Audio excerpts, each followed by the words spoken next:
আমি প্রতীকী হিসেবে এই নারী সংক্রান্ত আলোচনা থেকে আপনারা জানেন যে শতকরা ৮০ বা ৯০% সময় আমি একমাত্র নারী হিসেবে এখানে উপস্থিত ছিলাম। প্রথমত আমি বলেছিলাম এই রুমে যদি আপনাদের অর্ধেক সত্যি সত্যি জনসংখ্যার প্রপোর্শন অনুযায়ী যদি অর্ধেক মেয়ে থাকতো তাহলে আলাপটা এখানে যেত না। দ্বিতীয়ত এই জুলাই গণ অভ্যুত্থানে মেয়েদের যে ভূমিকা ছিল সেই ভূমিকাকে আপনারা আমাদের ভাই রাজনীতিবিদরা যে উপেক্ষা করলেন এটা সারা দেশের মানুষ দেখলো, আমি খুশি। ধন্যবাদ মাননীয় সহসভাপতি। আমি আমন্ত্রণ জানাচ্ছি সাধনা মহল আম জনতার দল আপনাকে, এবং এরপরে আপনার পরে আমরা আসরের নামাজের বিরতিতে যেতে পারি। জি জি জি, ধন্যবাদ সবাইকে। সালাম জানাচ্ছি আরেকবার। নারী ইস্যুটাতে তো আমি এর আগে কয়েকবার কথা বলেছি। গত পরশু শেষ একটা আবেদন রেখেছিলাম আপনাদেরকে ভাই এবং পিতা হিসেবে সম্বোধন করে, যদি আপনারা মনে করতে পারেন। আজকে আমার বক্তব্যটা একটু অন্যরকম বলতে আমি বাধ্য হচ্ছি, কারণ আজকেই শেষ আলাপ হবে। অন্তত আমি এই ইস্যুতে আর বলবো না। প্রথমত আমি বলেছিলাম এই রুমে যদি আপনাদের অর্ধেক সত্যি সত্যি জনসংখ্যার প্রপোর্শন অনুযায়ী যদি অর্ধেক মেয়ে থাকতো তাহলে আলাপটা এখানে যেত না। সেটা নাই। আমি একই কথা বারবার রিপিট করছি। তার মানে এই না যে বাংলাদেশের জনসংখ্যার অর্ধেক মেয়ে না, অর্ধেক ভোটার নারী না, অর্ধেক রাজনীতিতে নিজস্ব বক্তব্য এবং মানে নিজস্বতাটাকে প্রতিষ্ঠিত করতে চায় সেই জনসংখ্যা বাংলাদেশের মোট জনসংখ্যার অর্ধেক না। এখন এগুলোকে আপনারা ইগনোর করছেন, উপেক্ষা করছেন, সারা দেশের মানুষ দেখলো, এটা একটি ভালো দিক। দ্বিতীয়ত এই জুলাই গণ অভ্যুত্থানে মেয়েদের যে ভূমিকা ছিল সেই ভূমিকাকে আপনারা আমাদের ভাই রাজনীতিবিদরা যে উপেক্ষা করলেন এটা সারা দেশের মানুষ দেখলো, আমি খুশি। বেশিরভাগ আমি কমিউনিস্ট ভাইদেরকে আলাদা করব, কিন্তু আমার যেই ভাই অন্যান্য ইস্যুতে কমিটি গঠনের, সে কমিটি গঠন প্রক্রিয়াকে সংবিধানের অন্তর্ভুক্ত করার জন্য অত্যন্ত সবল ভূমিকা রেখেছেন, এবং ইভেন তিনিও পর্যন্ত অলংকার হিসেবে নারীর প্রতিনিধিত্বকে সাপোর্ট করছেন। এগুলো হচ্ছে দুঃখজনক বাস্তবতা, কিন্তু ভালো দিক সারা দেশের মানুষ দেখলো, রেকর্ডেড থাকলো। মানে এটাকে আমি ফেইল বলবো না, এটাকে বলবো, কি বলবো আমি জানি না, নিশ্চয়ই এটা বাইরে কথা হবে। আমি নারী বিষয়ে আর বলবো না। আমি প্রতীকী হিসেবে এই নারী সংক্রান্ত আলোচনা থেকে আপনারা জানেন যে শতকরা ৮০ বা ৯০% সময় আমি একমাত্র নারী হিসেবে এখানে উপস্থিত ছিলাম। এটা আপনারা সবাই দেখেছেন। আমি প্রতীকীভাবে ওয়াকআউট করছি।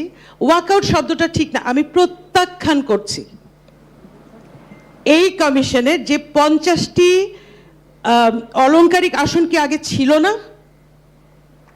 ছিল কিনা বলেন? ছিল তো। আপনাদের এখানে ভ্যালু এডিশন কি? কিছু না। আর আমাদেরকে থ্রেট করেন যে বেশি কথা বলবেন ওটা উঠাই দিব। সেই মনাস, আমি জাস্ট বলছি সেই মনাস। আর নারীকে আপনারা কি জানেন না যে ইউনিয়ন পরিষদে ইলেকশন হয় কি না? 15 বছর আগে পুরুষরা বলতো যে মেয়েরা ইউনিয়ন পরিষদ ইলেকশনে অংশ নিবে না, নিচ্ছে কিনা এখন? তাহলে আপনারা পুরুষরা আবার বলছেন যে মেয়েরা সরাসরি নির্বাচনে অংশগ্রহণ নিবে না, দিয়ে দেখেন। আর যে মানে সংসদে প্রার্থী কি বলে নির্বাচনে প্রার্থিতার কথা বলছেন, আমাদের নির্বাচন কি বলে কমিশন বিধিমালার ভেতরে একটা নিয়ম আছে, 33% নারী সদস্য হতে হয় সব কমিটিতে। করতে পেরেছেন আপনারা কেউ? আমরা কি করতে পারি? পারি না তো। তখন বলা হয় যে যথেষ্ট পরিমাণ পাওয়া যায়নি বলে এটা মেনটেন করা যায়। এই বাস্তবতা আমরা সবাই জানি। তাহলে এই মিথ্যা অভিনয়টা কেন? শেম অন আস। আমি আবার আরেকবার আপনাদের কাছে বলবো, আর প্রার্থিতা দিচ্ছেন, আমরা বলছি নারী প্রার্থীর সঙ্গে প্রতিদ্বন্দ্বিতা করে জিতে আসবে। সেটাকে আপনারা কমপ্লিটলি ইগনোর করে গেলেন। কমপ্লিটলি ইগনোর করে গিয়ে আপনারা বললেন যে না, আমার যে 300টা আসন আছে না, ওই 300টা আসনের ভিতর থেকে আমি আবার নারী প্রার্থতা দিব দুর্বল জায়গাগুলোতে। এটা তো completely two different stories. Story ওয়ানটাকে আপনারা সম্পূর্ণ ইগনোর করে ভুলে গেলেন, স্টোরি টু নিয়ে আলাপ করলেন। এটা খুবই দুঃখজনক। অ্যাটলিস্ট এই জুলাইয়ের মানে প্রতিদিন সকালে আপনারা শুরু করেন জুলাইয়ের কথা বলে, এবং আমি ব্যক্তিগতভাবে আমি মানে অ্যাশেমড ফিল করি, লজ্জিত হই কেন এই সমস্ত আলংকারিক কথাবার্তা। যাই হোক, আমি আবার বলবো আপনারা নারী সংখ্যা, আমি শেষ করছি, ক্লিয়ার হয়েছে আপনার পয়েন্ট, আপনাদের কানে তো যায় না, ক্লিয়ার হয়ে লাভ কি? আবার বলছি 100 আসন বৃদ্ধি করবেন, 300 থেকে 100 হবে। 2030 সাল থেকে ওই 100 আসনে নারীর বিরুদ্ধে প্রতিদ্বন্দ্বিতা করবে, সেটাকে বলে রাজনৈতিক প্রতিনিধিত্ব। দলপুতুল সামনে বসানোকে রাজনৈতিক প্রতিনিধিত্ব বলে না ভাই, ওটাকে দলীয় আনুগত্য বলে। ওটা কাউন্টার প্রোডাক্টিভ, ওটা মেয়েকে রিপ্রেজেন্ট করে না। আর এই যে আসন্ন নির্বাচন আছে, সেখানে যদি ঐক্যমতের স্বার্থে একটা মানে আগে যেটা বললাম, এটাতে আপনারা ঐক্যমত হবেন, আপনারা হতে বাধ্য, চান কি না চান। জি, ধন্যবাদ সাধনা মহল। এখন আমি আসরের নামাজের জন্য 10 মিনিট বিরতি আমরা যাচ্ছি। ঠিক 10 মিনিট আমরা সাড়ে পাঁচটায় আমরা আবার ফিরে আসবো আলোচনায়। অনেক ধন্যবাদ।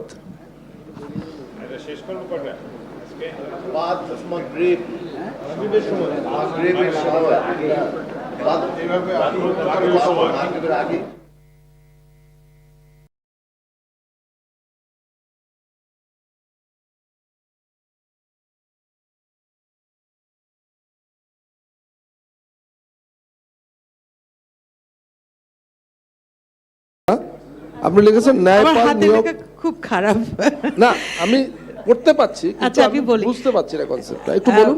মানে আমাদের সনদে এটা লেখার জন্য অনুরোধ করছি যে যেই সরকারি আসুক, ন্যায়পালটাকে সত্যি সত্যি গঠন করার জন্য অঙ্গীকার জ্ঞাপন করছে এই বিষয়ে। রাদার জাতীয় সনদে লেখা থাকে, রাইট, বরঞ্চ এইটা জাতীয় সনদে লেখেন, আমরা সবাই অঙ্গীকার করি। কিন্তু আমরা ন্যায়পাল নিয়োগের বিধানটা সংবিধানে অন্তর্ভুক্ত করার পক্ষে না বিপক্ষে? না, সংবিধানেই যে অন্তর্ভুক্ত করতে যে জিনিসটা নাই, হ্যাঁ, অঙ্গীকার না, কাগজে কলমে আছে, বাস্তবায়িত তো হয় নাই। তাহলে এখনই বাস্তবায়নের জায়গাটায় না গিয়ে আমার মানে কংক্রিট অপশন হচ্ছে সনদে এভাবে লেখা থাক যে সকলে মানে ঐক্যমত্য হয়েছে যে যেই ক্ষমতায় আসুক ন্যায়পালটাকে বাস্তব রূপ দেবে, একটা ন্যায়পাল সেক্রেটারি প্রতিষ্ঠা করবে। পরের প্রশ্নটা হবে যে ন্যায়পালটা নিয়োগ কিভাবে হবে? আচ্ছা, নিয়োগের ক্ষেত্রে সেটা যদি সংবিধানে সংবিধিবদ্ধ করতে হয় সেটা পরবর্তীর জন্য রেখে দেন, এখন যেটুকু আছে সেটুকু বাস্তবায়িত হোক।